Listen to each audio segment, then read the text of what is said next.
Bueno, hola, ¿cómo están? Aquí estamos nuevamente en nuestro talk show de Chile es Uno, y en el día de hoy tenemos dos grandes invitados, y voy a comenzar directamente por las damas primero. Nosotros seguimos siendo caballeros, aunque algunas feministas extremas se nos enojen, ¿ya? Pero tenemos a una persona muy destacada de la región de Aysén, Yoconda Navarrete, que voy a contar que es oriunda originalmente de Victoria, si no me equivoco, de la región de la Araucanía, una gran región que ha estado muy lamentablemente abatida por la violencia. Es ex constituyente por el distrito 27 de la región de Aysén, fue intendenta de la región, militante Bópoli, una trayectoria pública impecable. Hola Yoconda, ¿cómo estás? Hola, muy buenas tardes, Manuel, a ti, a todos quienes ven el programa Chile es Uno. Me parece muy bonito el nombre. Un saludo cariñoso a toda la gente de Magallanes. Y aquí estamos a disposición de ustedes como Zona Extrema. Yo creo que compartimos hartas cosas en común y disponible para poder conversar y resolver dudas. Muchas gracias. Exactamente. Aquí está la Patagonia completa chilena, la Patagonia Norte y la Patagonia Sur, austral. Muy Así bien. es. Y también nos acompaña desde Buenos Aires, Argentina, ¿viste?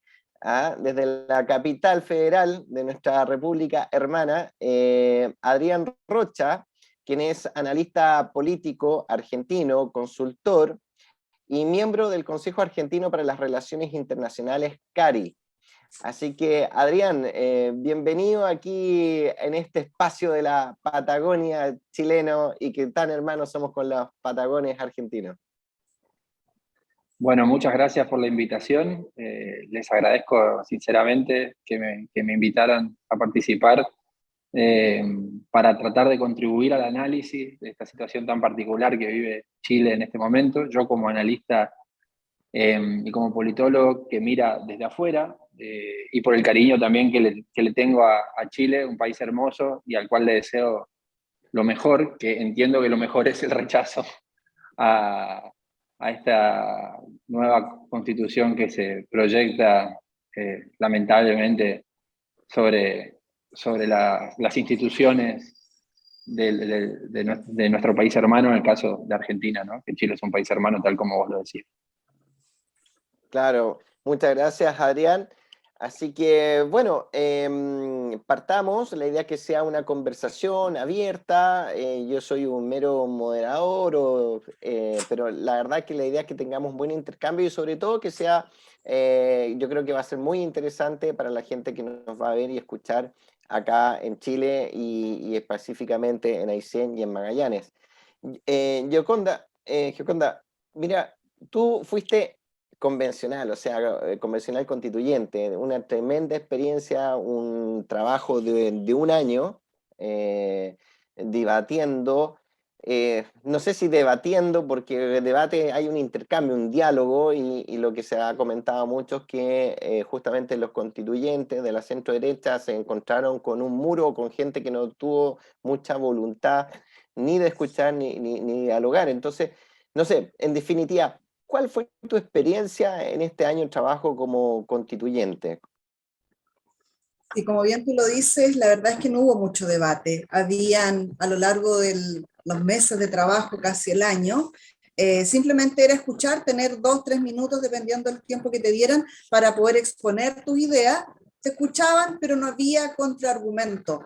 Y en el caso cuando uno pasaba lo mismo y escuchaba las posturas o las visiones del otro sector y de otros colectivos políticos, uno contrapreguntaba, trataba de hacer este feedback y no había respuesta. Entonces era como una conversación entre sordos, cada cual ocupaba su espacio, pero no había una real interacción de desarrollar o ir más a fondo en las ideas.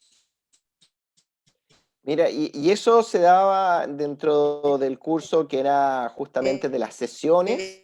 ¿Aló? Parece que se nos fue un poquito la señal. Lamentablemente una experiencia... ¿Aló? ¿Me escuchas ahí? Sí, ahí Yo volvió tu señal, se había congelado, parece. Puede ser, estamos con nieve medio congelado, así que puede ser por eso. No, no ha estado buena, de hecho estos días no ha estado muy buena las condiciones de internet.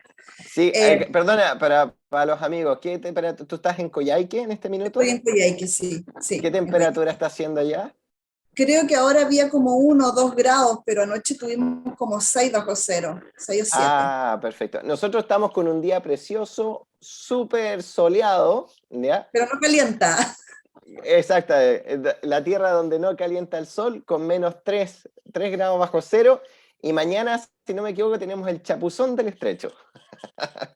¡Ay! Para valientes. No, Sí. nosotros igual para hoy día en la noche tenemos pronosticadas temperaturas bajas de, nuevo, de entre 7 y 8 bajo cero. Y en el día sube máximo 1, 2, 3 grados. Y se nota así cuando sube, ¿eh? Bueno, pero volviendo Sí, al tema que nos convoca, te decía yo que no hubo, esto pasaba tanto a nivel del trabajo de comisiones como en el pleno, o sea, en el pleno aún era mayor, porque en el pleno consideremos que eran como las sesiones más importantes que se producían, televisadas permanentemente, entonces cada convencional le hablaba a su público y ocupaba su espacio para su speech político y llegar a sus respectivos nichos de votantes, pero no claro. donde se diera efectivamente una postura de contrastar posiciones.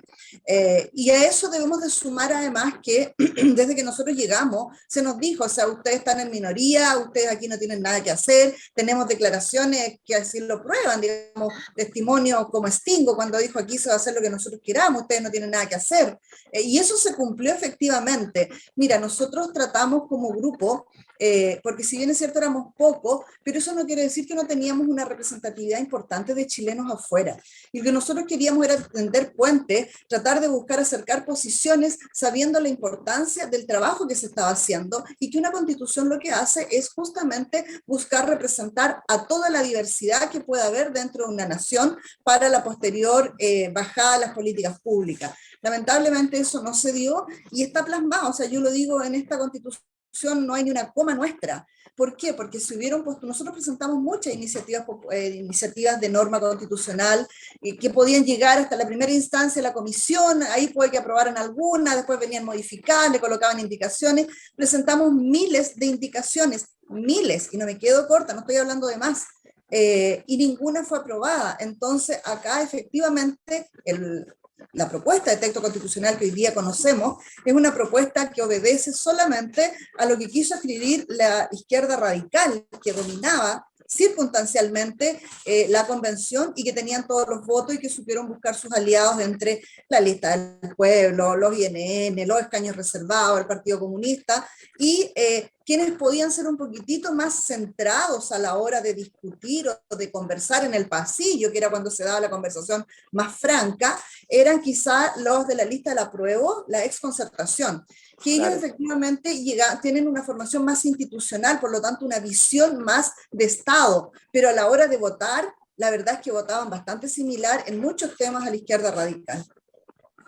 Sí, eso la verdad que ha sorprendido un poco porque era lo que uno escuchaba, que al momento de las votaciones no se condecía mucho con esa conversación de pasillo y personas que uno esperaba que tuviesen una mirada mucho más ponderada, moderada, finalmente se terminaban juntando, pegando con esta izquierda radical que proponía cosas que eran 20 pueblos pasados.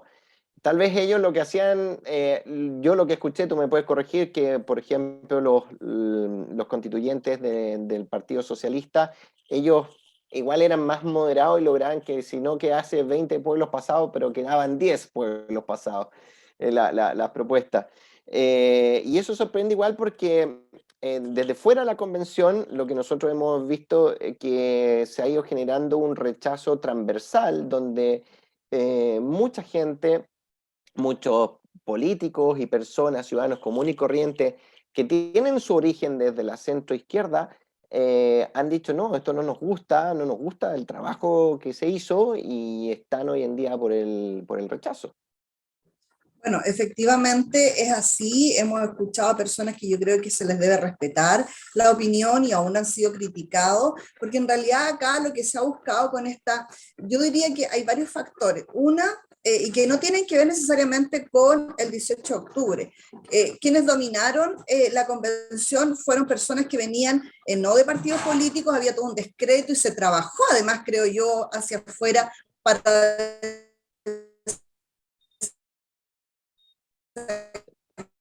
Se nos fue un poquito el audio ahí.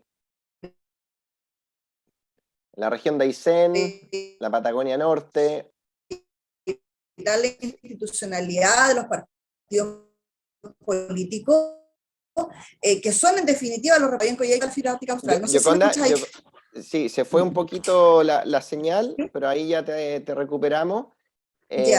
Nos estabas diciendo justamente de los independientes que estaban por fuera de los partidos políticos y ahí se nos fue un poco la señal.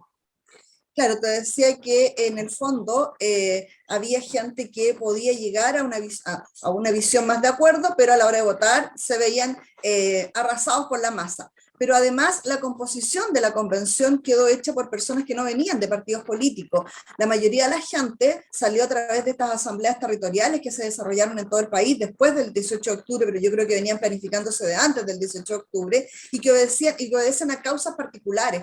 Tenemos el feminismo, los ambientalistas, los animalistas, lo del aborto, y así un sinnúmero de causas que obedecieron a cosas puntuales y que además ellos fueron candidatos como libres de política, rostros no vistos, pero en el fondo sí con ideología política, y eso uno lo vio en el desarrollo que se produjo dentro de la convención.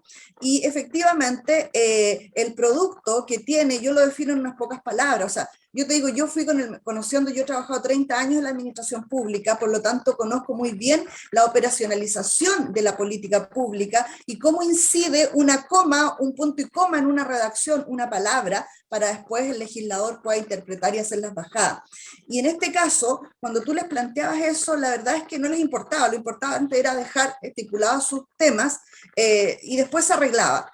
Y ahora el producto que tenemos es una constitución que nos divide absolutamente como país y que muy bien lo refleja. O sea, yo creo que no pudieron haber hecho un mejor símbolo que la bandera dividida y que la pusieron como logo, digamos, permanente. Además, es una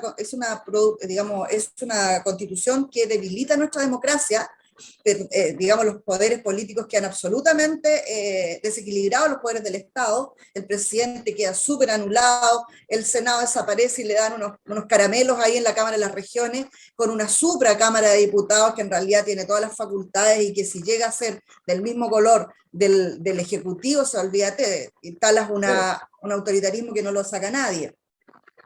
Una constitución que nos deja desigual ante la ley, es decir, si hoy día hay problemas, yo toda mi vida he escuchado que la gente quiere mejor justicia, pero una justicia más ágil, más rápida, no tan con tanta burocracia, pero nunca pidieron que nos dividieran en distintos sistemas de justicia. Por otro lado, siempre se habló de que el Estado es lento, que había que disminuir gastos, y lo que hacen es todo lo contrario, y crean una cantidad de instituciones y servicios públicos nuevos, aumentando la burocracia, aumentando las posibilidades también de arbitrariedades, y crece el Estado en todo sentido en vez de achicarlo. Y debilita además algo muy importante que es la seguridad interna, la seguridad pública, que son temas emergentes y que así que como va desarrollándose el mundo, cada día nosotros al menos en Chile vemos que empiezan a aparecer nuevos tipos de delitos, ¿no es cierto?, que ya están instalados en otros lados y en vez de frenarlo, acá se abre la puerta y como tú dices puede ser tu interpretación, pero tengo motivos también para decirlo. ¿Por qué? Por ejemplo, porque nunca quisieron, aun cuando nosotros lo pusimos como indicación, colocar el terrorismo catalogado en la Constitución como un atentado a los derechos humanos. No quisieron. Y tenemos una Manuela Arroyo, imagínate, que era ex convencional de la 9ª región. Se nos fue ahí un poco el audio.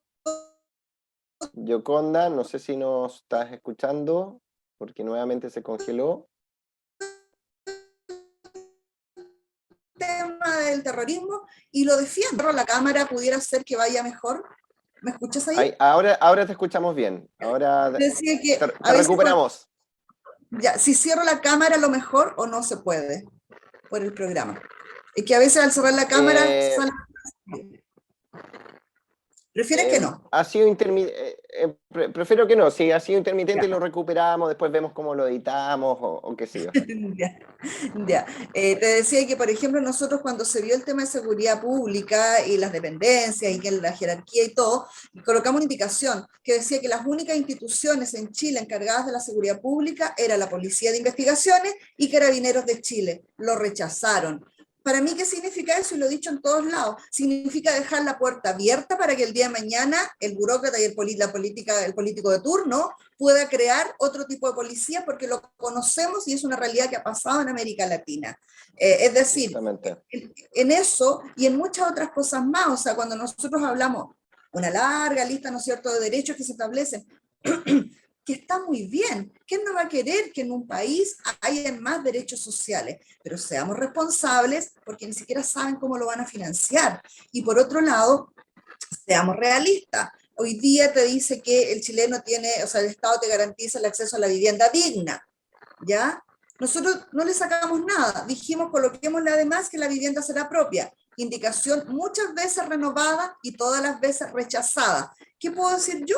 Vamos a llegar a cautivar público para el voto, es decir, viviendas de paso, y esto vino después con la política que anunció de vivienda el presidente Boric, donde dice que dejemos atrás esto de la vivienda propia y lo cambiemos por la vivienda digna, pero que en ninguna parte te garantiza que es propia. Tema que pasa en Venezuela, donde tienes que ser afín al régimen para que te entreguen la vivienda y puedas usarla o gozarla, porque te garantiza el gozo de la vivienda, no la tenencia. Claro, ¿Ya? claro. Y Y al así un final, sinnúmero de cosas. y al final, obviamente, el tema de la vivienda también pasa por los recursos disponibles, que son harto complejos, porque ¿qué es digno? ¿100 metros, 200 metros, 50 metros? Tener Ojo, que una además serie de dice, cosas. claro, además dice con la infraestructura y con el equipamiento necesario, entonces yo no sé si van a empezar a entregar viviendas amobladas. Claro, claro. Entonces, como es tan ambigua, o sea, si hay algo que es transversal a este texto, es la ambigüedad de su redacción. Dice muchas cosas, hay artículos que son una suma, y probablemente ahí Adrián puede hacer el análisis mucho mejor, que es una suma de adjetivos que no te dicen nada. Correcto, correcto. Justamente, Yoconda, que tú tocaste ahí el tema de que haya una experiencia en Latinoamérica, ¿ah? Y es una de las razones por la cual Adrián está participando acá con nosotros, porque Argentina está viviendo momentos muy complejos, que no son de ahora nomás, sino que esto se arrastra ya por décadas, un país riquísimo, recordemos que hace 100 años atrás era uno de los países más ricos del mundo, y que todo el mundo admiraba. Nosotros los chilenos siempre cuando queríamos mirar un poquito quiénes están por arriba de nosotros, dónde está el primer mundo, mirábamos ahí Allende a los Andes, Argentina, y claro, con el desarrollo chileno de los últimos 40 años eso fue cambiando y nosotros vimos cómo fuimos alcanzando a nuestros hermanos argentinos en términos de desarrollo económico-social y finalmente incluso los llegamos a superar. Entonces, Adrián, tú con la experiencia, tú que eres conocedor, ¿no es cierto?, de la situación chilena, has visitado Chile en más de alguna oportunidad, que nos cuentes un poquito y hacer ese paralelo, ¿no es cierto?, de la situación chilena y argentina y cómo nos están viendo los analistas, tú mismo y los analistas en general, ven este proceso constituyente desde el extranjero. Bueno, es un tema de enorme repercusión para América Latina, como aquello que se llamaba el modelo más exitoso, por lo menos muchos analistas lo considerábamos así, porque Chile había estado realmente en la pobreza y después de las reformas estructurales que se llevaron a cabo eh, con Hernán Vigi como ministro de Economía, ¿no? Y en adelante, que reformas que fueron muy bien cuidadas y trabajadas por los 30 años del proceso de gobierno hasta el estallido social, podríamos decir. Todo ese proceso de crecimiento y desarrollo económico tal vez fue tan eficiente y eficaz, aún con algunas críticas que uno pudiera aceptar respecto de ciertos niveles de desigualdad que se llegaron a generar, aún así era un modelo, desde mi punto de vista, y no solo desde el mío, sino desde muchos analistas, un modelo exitoso y admirable. La pregunta es por qué ese modelo es puesto en tela de juicio por un sector minoritario, creo yo, pero que se tornó como minoría intensa relativamente hegemónico en el contexto de la sociedad chilena. ¿Por qué ese modelo es puesto en tela de juicio? Porque digamos, la discusión que trae la Constitución, digamos, al fin y al cabo, la propuesta para llevar a cabo un plebiscito que a su vez dé lugar a la creación de una nueva Constitución, lo que está en tela de juicio es la crítica al modelo económico, social y político que se había establecido en Chile, que desde el punto de vista económico tiene cierta homogeneidad con algunas reformas que se fueron introduciendo, algunas de ellas en carácter, digamos, positivo y otras desde mi punto de vista negativo, sobre todo con el segundo gobierno de Bachelet, pero aún así se conservaban ciertas políticas públicas destinadas a, digamos, sobre todo respetar lo que se llama la restricción presupuestaria, que quien puso en tela de juicio eso, o quien de alguna manera cruzó ese límite, desde mi punto de vista, según los indicadores que yo sigo, fue el segundo gobierno fundamentalmente de Bachelet. Que fue lo que nos pasó en Argentina, para traer a colación el paralelismo que vos hacías, Manuel.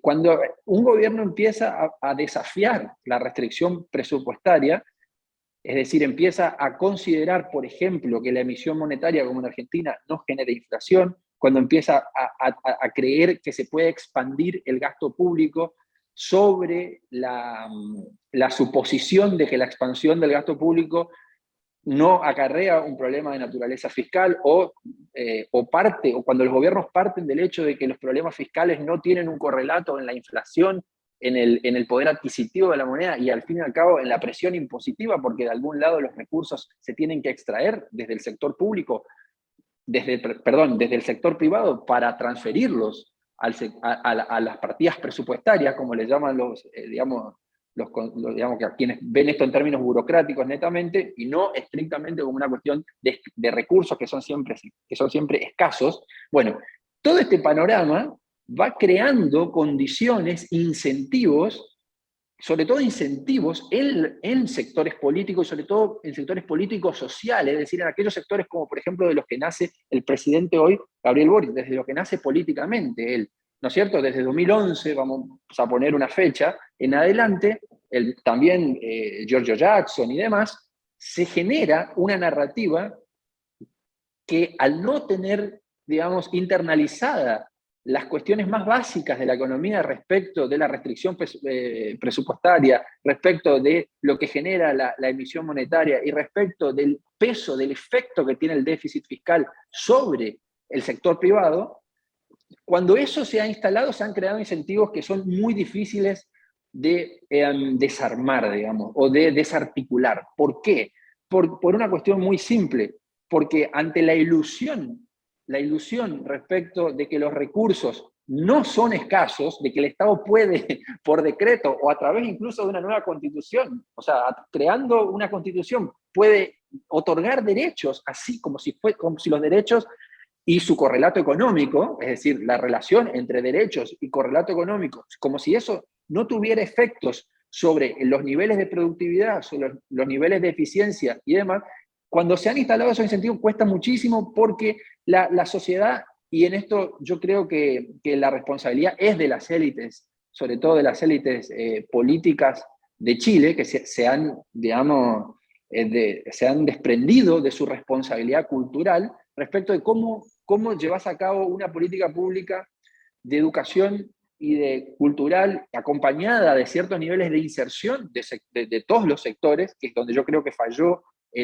donde fallaron las élites chilenas a la hora de establecer un buen sistema de políticas públicas, no lograron crear los incentivos para que la gente se educara financieramente y se educara políticamente, digamos. La política quedó en un plano un tanto alejado de la mayoría de la sociedad, y ese vacío cultural, político, ideológico, fue llenado de forma, no sobreestimemos el caudal de poder social que tiene la izquierda, pero sí fue llenado relativamente por un sector minoritario que identificó en ese vacío un sujeto político.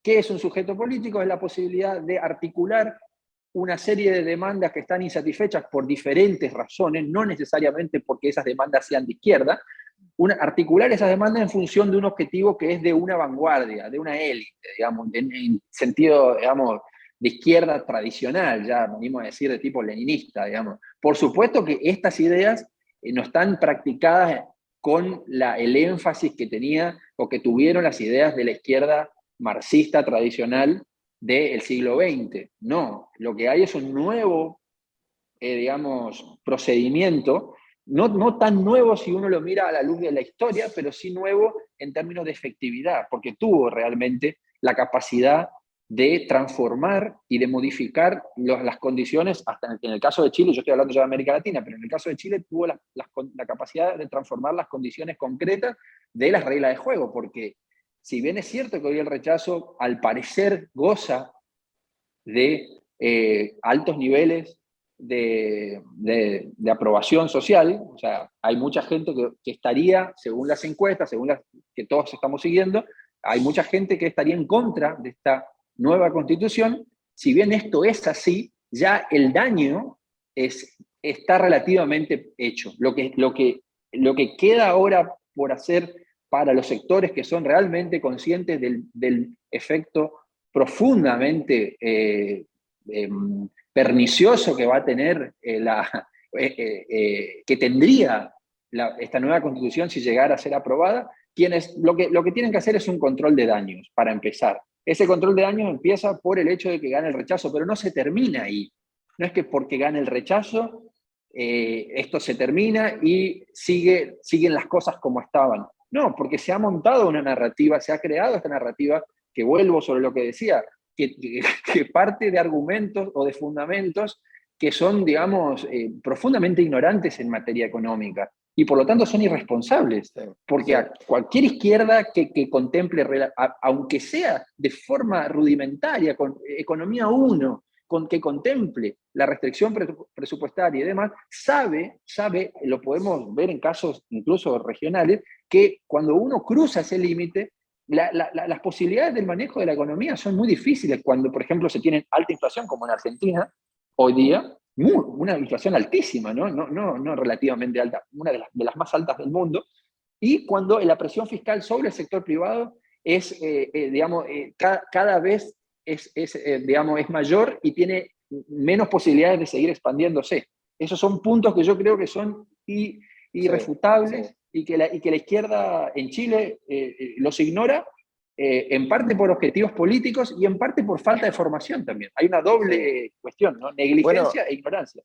Yo justamente ayer fui consultado, aparecieron varios artículos en los diarios, fui consultado por la prensa, como yo soy economista, entonces yo decía de que Chile inició la argentinización de su economía, lo que es bono más inflación, la receta, ¿no es cierto?, del peronismo, y eso ya lo estamos viviendo acá en Chile. Tenemos la política fiscal y la política monetaria muy, muy, muy activa, y obviamente Chile, que los chilenos no conocen la inflación, hoy en día la están resintiendo, y vamos a ver lo que depara el futuro. Pero ahí justamente Yoconda, que nos acompaña desde Coyhaique, Aysén, cuéntanos un poquito, en base también a todo lo que nos ha dicho Adrián, de la mirada afuera, ¿cuál es la temperatura ambiente? ¿Cómo ves tú?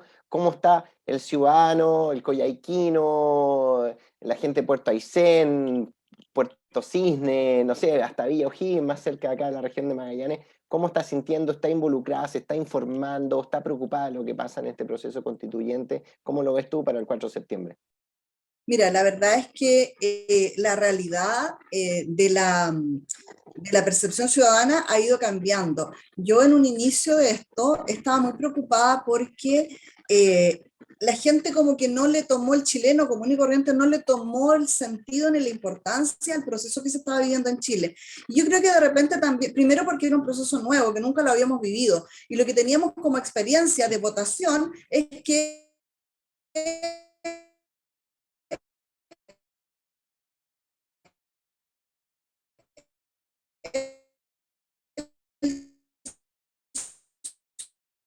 Se nos fue ahí un poquito la señal. Ciudadano, su participación política era ir cada 4 años a elegir consejos. ¿Me escuchas? Y tú también te me quedaste pegado. Sí, ahora te escuchamos.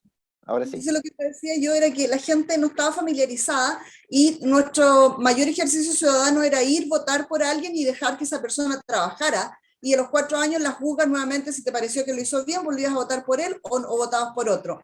Pero no en este proceso que había que estarse informando e irlo siguiendo permanentemente para ver qué rumbo iba tomando, cómo se iba incorporando efectivamente lo que la ciudadanía quería. Porque como yo lo dije en mi discurso final, los miles o quizás millones de chilenos que salieron a las calles a marchar los últimos días, incluso ese día, 20 y tanto creo que fue la gran marcha, ¿no es cierto? Nadie salió para dejar de ser igual ante la ley. La gente no marchó para tener un peor sistema de salud, para que todos fuéramos obligados a ir a un sistema público que ya no da abasto y el día de mañana menos, para morirse realmente en las listas de espera. La gente no marchó, los padres, para perder la capacidad de decidir sobre el modelo educativo de sus hijos. Correcto. Ahí se nos fue nuevamente Yoconda. Está media complicada la conexión, ¿no es cierto?, en la región de Aysén. Le voy a O la hacer la pregunta. orientación valórica que le quiere dar a sus hijos. La gente no marchó para... Ahí tenemos un problema. A ver, Yoconda, no sé si me escuchas. Veamos si momentáneamente tal vez apagamos el video y así podemos escucharte por lo menos la intervención. Y se desconectó. Bueno, esto lo vamos a editar después. De todas maneras, ahí le vamos a pedir a producción que lo editen porque ahí tenemos que ver si tienen fibra óptica que viene desde Argentina, tal vez a Coyhaique. Yoconda, ahí se había conectado y la perdimos.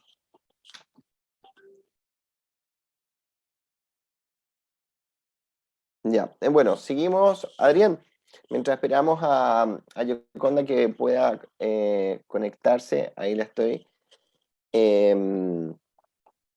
Vamos a ver si logra ahí conectarse.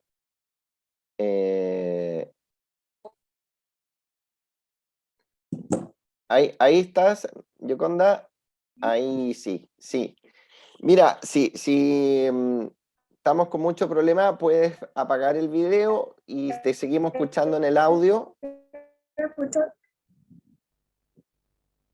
Ya. ¿Ahí me escuchas, sí? Te escuchamos. Voy a quedarme sin cámara. Ya, Ya. lo que yo te decía es que a raíz de esto, no sé hasta dónde me escucharon, y viendo que la gente no marchó, les decía yo, por dejar de ser igual ante la ley, no marchó para tener peor sistema escolar, no marchó para no poder elegir quién administra tus fondos de pensiones, y con esto yo no estoy defendiendo las AFP. Si todos estamos inmersos en el sistema y queremos que haya mejores pensiones, pero no que te obliguen a un sistema estatal único y que va a ser un sistema de reparto, porque no existe otra forma, donde te expropian todos los fondos. Y nosotros tenemos, y que es muy similar a lo que pasó en Argentina, ¿no es cierto? Y por eso es que nosotros también, como Chile Vamos, los pocos que éramos, colocamos 18 veces, te lo digo, 18 veces la indicación de que los fondos previsionales de los chilenos y las chilenas son inexpropiables, inembargables, inconfiscables, es decir, y que eran heredables. Y las 18 veces que se colocaron, la izquierda los rechazó, el pleno completo. Entonces te da para pensar cuáles son las ideas de trasfondo que hay. Por tanto, la sensación de la gente no es buena. Por otra parte, yo diría que la convención como órgano no estuvo a la altura de los desafíos del mandato. Los chilenos, más que mal, aun cuando hemos evolucionado un poco, somos serios y tenemos respeto a la institucionalidad. Le tenemos respeto a nuestros símbolos patrios. El Congreso, como tal, como infraestructura física, es un lugar respetable. Y cuando tú ves que andan convencionales disfrazados, paseándose, haciendo mofa del lugar, cuando tú ves que están haciendo, no sé, rituales al interior, como que le pierdes un poco el respeto a quienes están ahí laborando. Y eso fue, aparte de los dimes y diretes que hubieron, cuando tú ves que además una persona que fue símbolo de un sector y que decía representar al pueblo, que yo le llamo el Dios con pies de barro, es decir, de la lista del pueblo, un Rojas Vade, un Rodrigo Rojas Vade, que llegan a nosotros mirándonos sobre el hombro, con una altura moral que no sabemos de dónde la sacó, y que a los pocos días te das cuenta que engañó a todo Chile y a todo Santiago, mintiendo, haciéndonos... Yo no sé si tú recuerdas ese video incluso en una clínica donde habla lo terrible que es padecer el cáncer y nunca tuvo cáncer. Entonces, en la clínica alemana de Santiago. A la gente de esa forma hizo perder la credibilidad en el proceso. Y hoy día, cuando la gente empezó a darse cuenta, y nosotros también, yo creo que nosotros empezamos a alertar siempre de las cosas negativas y las consecuencias por la experiencia que tenemos. Recién ahí como que la gente ahora se está dando cuenta de que esto no es tan bueno. Es decir, partir de un sistema de justicia a tener 12 sistemas de justicia, porque así es, son 12. ¿Por qué? Porque la Constitución reconoce 11 etnias y cada grupo étnico puede tener su propia justicia, más la justicia que nos aboca a cada uno de los chilenos. Por otro lado, cuando sabemos que se quiere hacer recuperación de tierras, y las recuperaciones de tierra, ojo, están en todos aquellos sectores más productivos de Chile, donde no se puede tocar ni un recurso natural o bien común natural, como se le denomina ahora en este proyecto de constitución, sin el permiso de las etnias respectivas, donde ellos tienen la autodeterminación de hacer y deshacer con los recursos naturales, pero el resto de los chilenos no. Es decir, esas diferencias obviamente que hoy día están haciendo despertar a la gente. Cuando la gente sabe, los productores agrícolas, y aquí uno un poco con lo que decía Adrián, que tiene que ver con esto de que creen que el Estado por arte de magia lo puede hacer todo, que no tienen idea de cómo el Estado genera. Si el Estado solamente gasta, el Estado no genera. El que genera son los privados, y si a los privados los estamos amarrando de mano, le estamos cortando los brazos, se le están quitando, mira, al día siguiente que se apruebe este texto constitucional, te confiscan los derechos de agua, y te los confiscan, ¿por qué? Porque cambian de la figura legal, de un derecho que tú tienes de propiedad jurídica, que la puedes colocar de garantía en los bancos para pedir créditos para la cosecha el próximo año, la producción agrícola, hortícola, ganadera, versus el día de mañana con esta nueva constitución que cambian inmediatamente a derechos administrativos que te da un plazo para que los regularices, nunca van a ser propiedad, ningún banco te los va a recibir y además está sujeto a la voluntad del burócrata de turno si quiere o no quiere dártelos, por cuánto tiempo y bajo qué condiciones. Cuando los pescadores artesanales me dicen a mí acá en la región, que tú sabes cómo son, mis pescadores son aguerridos, ¿no es cierto? Hay que recordar las manifestaciones del 2011, 12, por ahí. Muy aguerridos, yo tengo una muy buena relación con ellos. Cuando fui como intendente logramos solucionar todos los temas, nunca llegué a tener un conflicto con ellos, pero me dicen, nosotros hoy día vemos amenazados, ¿por qué? Por el uso del borde costero preferente para las etnias, donde el Estado se declara bien natural, de propiedad del Estado, las costas, el subsuelo marino, el agua, el aire, la radiación solar, un sinnúmero de cosas. Entonces me dice, ¿cómo vamos nosotros a hacer nuestra pesca? Cuando se eleva la naturaleza sujeto de derecho, está bien, yo sé que tenemos que tener un desarrollo que sea sustentable y sostenible, sobre todo con la realidad de las últimas décadas y el cambio global, que nadie queda, digamos, inmune a esa realidad. Pero si queremos efectivamente desarrollar derechos sociales, no podemos hacerlo si no tenemos inversión. Y esto es lo que está haciendo, ya lo estamos viendo hace más de 2 años en Chile, se están yendo las inversiones. Y por otro lado, y con esto quiero terminar, que a lo mejor ya estamos en el tiempo, también uniéndolo con la realidad argentina. No nos olvidemos que cuando se empieza a trabajar en las subcomisiones, a mí me tocó trabajar en la Comisión de Forma de Estado, justamente por los años decir que tengo políticas públicas y por ser de región extrema. Y lo que querían implementar era un modelo federal. Éramos igual a Argentina. Nosotros metimos tanto ruido que finalmente ese modelo se moderó un poco, pero se creó un modelo que no existe en ninguna constitución del mundo, que es el Estado regional. Y ese Estado regional con regiones autónomas, comunas autónomas, luego sobre esas se van a sobreponer autonomías territoriales indígenas, todas con patrimonio propio, personería jurídica, gobierno, sistema político, judicial, etcétera. Ahí tenemos, ¿no es cierto?, las naciones indígenas dentro de la nación de Chile. Pero era tanto que no tiene razón de ser que se les llame naciones indígenas. Ellos le llaman nación-pueblo. Ahí hay un tema muy delicado, porque la Constitución en el artículo 2 dice que el pueblo chileno, la soberanía reside en el pueblo, dice, artículo 2, que está compuesto por diversas naciones. Entonces, ese punto es sumamente complejo porque abre una caja de Pandora respecto de la adjudicación como nación de cualquier movimiento que decida, por un tipo de organización mancomunada, decida atribuirse o considerarse a sí mismo con respaldo de la Constitución, de ser aprobada obviamente, como una nación dentro del pueblo chileno, ¿no? Es sumamente peligroso, vamos a decirlo así, que la Constitución abra esa puerta, porque es la antesala del desmembramiento Del territorial del separatismo. Estado. Sí. No, y claro, El tema de la del nación desmembramiento territorial del Estado. Pone en riesgo la integridad territorial. Algo por lo cual entre Chile y Argentina casi nos hemos, ¿no?, llegado a puntos complicados, y ahora parece que este problema lo tenemos al interior de nuestros propios pueblos, vamos a decirlo así, o de nuestro propio Estado, ¿no? Es un acto deliberado e institucionalizado de subversión del orden territorial, y creo que es sumamente peligroso. Por ejemplo, cuando se inició el debate sobre la nueva Constitución, sin saber todavía, obviamente, en qué iba a desembocar, muchos, como analistas, estábamos obligados, por una cuestión de objetividad epistemológica, a mirar con cierto detenimiento y sin impugnar absoluta y directamente lo que se estaba generando, porque tal vez, y solo potencialmente, es decir, tal vez, existía la posibilidad de que se redactase una Constitución acorde a los cambios que se necesitaban. Luego, cuando vimos yo, por ejemplo, como analista, empiezo a observar las listas que se crearon, las listas que ganaron, aquellos que entraron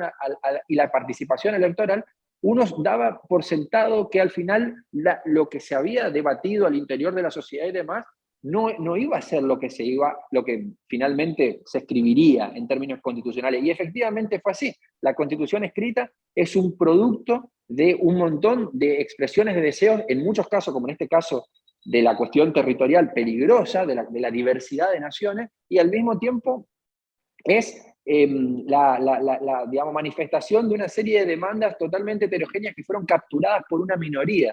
Y lo peor de todo es que muchas, no todas, muchas de las cuestiones introducidas en la nueva Constitución se podrían haber trabajado a través de los códigos y de las leyes. No era necesario crear una nueva Constitución para discutir, debatir y deliberar respecto de la posibilidad de de algunos cambios o modificaciones en algún sentido, ya sea en temas de vivienda, en temas de salud, pero no así al punto de poner en tela de juicio la integridad territorial. Me parece que este punto es decisivo. Creo que Chile, en este sentido, de verdad, como llamás vos y señalás vos, Manuel, debiera ser Chile es uno, porque Chile efectivamente, hasta hoy, hasta que no se apruebe esa nueva Constitución, es uno. Si se aprueba esa nueva Constitución, Chile podría dejar de ser uno, porque abre la posibilidad a que diversas naciones se autoproclamen a sí mismas. ¿Y qué se sigue de eso en términos, digamos, vamos a decirlo, lógicos, deductivos? ¿Qué se sigue del hecho de que existan diversas naciones dentro de un Estado y de un pueblo? Que cada nación en algún momento empiece a hacer reclamos respecto de segmentos territoriales que necesitaría para desarrollarse como nación. Correcto. Yoconda. Bueno, eso para complementar lo que dice Adrián, eso queda estipulado. Recuerda tú que hay uno de los artículos, no me sé el número bien en estos momentos, son tantos, que dice que si se llega a aprobar esta Constitución, luego se tendrá que determinar una comisión que va a definir cuáles son los territorios que se deben de reintegrar por reparación, por daño, etcétera, etcétera, a las respectivas etnias, ¿ya? Y cualquier grupo indígena puede solicitar la restitución de tierras, y lo más complejo es que es súper débil, porque no te dice que deberá sujetarse a un estudio antropológico, qué sé yo, que efectivamente de fe que estuvieron presentes sus antepasados en tal o cual sector territorial, sino que simplemente basta el relato oral, ancestral, qué sé yo, para decir, ahí estuvimos. Por lo tanto, todo Chile está en riesgo. Nosotros, si ya hoy día tenemos 11 naciones reconocidas, puede ser que aparezcan otras y también va a tener que hacerse reconocimiento, ¿ya? De hecho, hay muchos que están, otros pueblos que nosotros los estudiamos, al menos yo cuando estudié en el colegio, y que hoy día están extintos. Nosotros mismos acá teníamos los tehuelches en la región de Aysén, o Aoniquem, y los tehuelches están extintos, según lo que sabemos, pero puede que de repente aparezcan. Entonces, no sé. Bueno, en ese Es muy punto, complejo. Yoconda, justamente los magallánicos también estamos inquietos porque en la Constitución, esta propuesta, reconoce y nombra al pueblo Selknam, Ona, que, ¿no es cierto?, en el pasado habitaba lo que es la Tierra del Fuego, la isla de Tierra del Fuego. Pero nosotros, a más de, no sé, 80 años, al menos 50 años antes que yo naciera, ya sabemos que es un pueblo extinto, así se ha tratado y así los investigadores y así se conocía y se hablaba. Pero hoy en día, no sé, ni siquiera están reconocidos en la ley indígena, pero ya los reconoce, ¿no es cierto?, esta propuesta constitucional. Y yo creo que cabe un grave riesgo que Magallanes se pueda importar más encima un conflicto territorial que es inexistente. Y claro, se generan los incentivos porque hoy en día hay unas personas que no sé si incluso tienen apellido tal vez terminado en ich, ¿ya? Y que dicen, mira, yo tengo ancestro onas, ¿ya?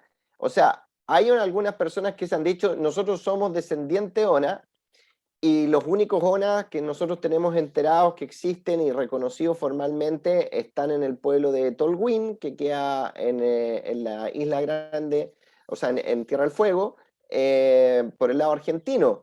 Pero esa comunidad Selknam, de hecho, sabemos que tomó contacto con estas personas que se quieren decir Selknam y dijeron, miren, háganse un examen de ADN porque obviamente que ahí es donde uno encuentra la traza, ¿no? Y ellos no quisieron. Pero aquí ya la Universidad de Magallanes ya ha hecho seminarios respecto de estos neo-Selknam o descendientes y la Constitución, esta propuesta lo está reconociendo. Y eso en definitiva abre, como ustedes decían, una caja de Pandora que no sabemos dónde puede terminar. Y la convivencia de los magallánicos, que ha sido pacífica, que los magallánicos en general tienen una buena calidad de vida, la gran mayoría, aquí casi no existe la pobreza, incluso por razones obvias, pero siempre hay gente que viene a trabajar acá y nadie se ve muy insatisfecho.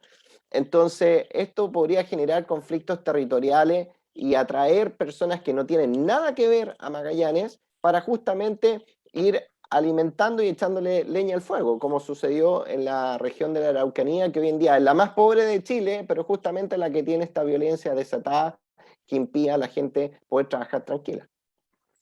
Sí, y además el artículo 5, inciso 1, si mal no recuerdo, menciona a los pueblos reconocidos y dice, y agrega además, y otras naciones que pudieran, o sea, está abierta la posibilidad también a que otras naciones que en este momento no están siendo contempladas puedan considerarse como naciones en sí mismas, lo cual es realmente preocupante el nivel de ignorancia con el cual se llevó a cabo esta Constitución y abre una discusión muy importante para mí, deja una enseñanza fundamental para todo el mundo respecto de quiénes realmente están capacitados para redactar una Constitución. Esa es una pregunta delicada que a mucha gente le puede hacer ruido porque suena un poco elitista, pero yo creo que debe tenerse en cuenta porque no sé si todos estamos capacitados realmente para formar parte de una convención constituyente que decida de qué manera van a ser las reglas del juego. Eso no quiere decir que no deba haber representación de distintos sectores y demás, pero la capacitación, la formación y las consideraciones reales acerca de los problemas concretos que puede enfrentar un Estado, no, y porque una constitución ¿cuál es el objetivo fundamental de una constitución? Esto lo dicen los grandes constitucionalistas. ¿Cuál es el objetivo fundamental? Atar el futuro al pasado. Una constitución conserva, nunca tiene como fin seguir ampliando ningún derecho. Contrariamente, cuando una constitución, por eso todo revolucionario al otro día de la revolución es un conservador, porque quiere conservar lo que acaba de modificar, ¿no es cierto? Ese es un aspecto fundamental, incluso de los revolucionarios liberales del siglo XIX, que han, digamos, luchado por la independencia de los países de América del Sur. Entonces, es un punto muy importante porque esta Constitución es un ejemplo de en qué medida digamos, un pueblo en un sentido muy, muy lato puede estar y está capacitado por sí mismo para deliberar y gobernar y establecer una constitución. Creo que los resultados están a la vista, ¿no? Así es. A mí me gustaría complementar eso, Manuel. ¿Me escuchas? Sí, sí, te escuchamos perfectamente. Con que efectivamente, o sea, acá lo que hacemos es primero, ideológicamente se sataniza un modelo que lo reconocen afuera, en el exterior, otros analistas, como lo dice Adrián, de que Chile logró superar esa barrera de pobreza que traía de los años 60, 70 en 30, 35 años. O sea, yo puedo dar fe aquí en esta región. Acá yo llegué recién salí a la universidad el año 92 a trabajar, y la verdad es que claro, somos una región súper aislada, con muchas todavía brechas de infraestructura, pero yo te digo que la carretera austral, yo para ir a Sina, 200 kilómetros, que fue la primera comuna donde llegué a trabajar, me demoraba 8 horas por la carretera austral. Hoy día está todo pavimentado y tú te demoras 3. Es decir, hemos cambiado hospitales, hemos hecho puentes, todos los puentes eran de madera, hoy día todos los puentes son de cemento. O sea, el que no ha vivido la realidad no la sabe valorar. Y eso es lo que pasa con toda esta camada y con el perdón de los jóvenes que nacieron con el agua caliente, que nacieron con el internet, que no saben valorar cómo se construye país y que las cosas nos brotan de los árboles ni de un día para otro, y que los procesos, sobre todo en política pública, son lentos y son pausados, y que siempre los recursos, ni por más plata que digan, porque yo me recuerdo, un colega convencional del norte decía, no, pero es que mire, es que las ganancias que tiene Chile por la minería darían para subsanar todos los problemas. Entonces yo decía, ¿cuál será su termómetro? ¿Con qué está midiendo? Porque de ahí obviamente viene gran parte de los recursos, pero el resto son todos impuestos a las personas, y la verdad es que con eso no se alcanza a satisfacer, si no ya tendríamos todos los problemas de necesidades, digamos, de infraestructura resueltos a nivel país. Pero además, esta constitución lo que hace va a ser empobrecer a las regiones, junto con lo que yo decía antes de esto de el resguardo de los recursos, el uso preferente para los indígenas en las áreas que ellos determinan después, los permisos especiales que va a haber que pedirle hasta el Papa, ¿no es cierto?, para los que no somos descendientes de una etnia.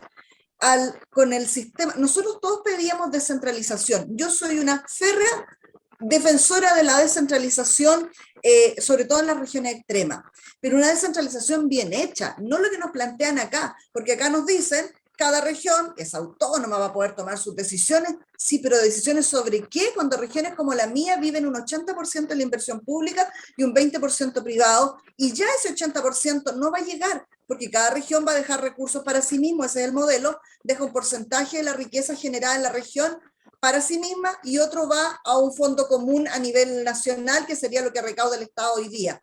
Y el Estado lo tiene que repartir entre todas las carteras, por lo tanto, el chorrito de agua cada vez va a ser más corto, sin saber además cómo se te van a sobreponer las autonomías territoriales indígenas, que no te van a permitir desarrollar inversión privada, donde regiones que no tienen mucha infraestructura no pueden tener muchos incentivos adecuados a la inversión.